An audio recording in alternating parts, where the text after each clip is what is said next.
been ma noqoto run qalad ma noqdo sax xumaan ma noqoto wanaag xitaa haddii ay aqbalaan ama ay rumaystaan dad badan iyaysan ku gelin kalsooni saa'id ah ama diilo badan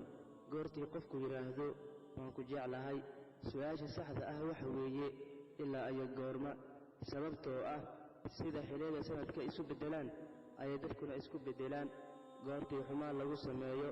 dadka daciifka ah way argoostaan dadka xoogan way cafiyaan dadka aqliga badan way hilmaamaan qofna ma oga halganka aad ku jirto qofna ma oga murugadaada qofna ma oga xanuunkaaga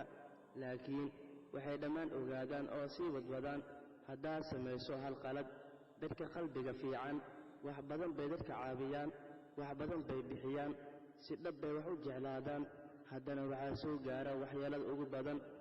waxayna awoodaan inay ku qariyaan kun dareen oo murugo ah hal dhool caddeen oo farxad ah mararka qaar dadka furkumanaan meel ayaa ku siin kara farxad aadan ka heli karin kuwa dhinacaaga jooga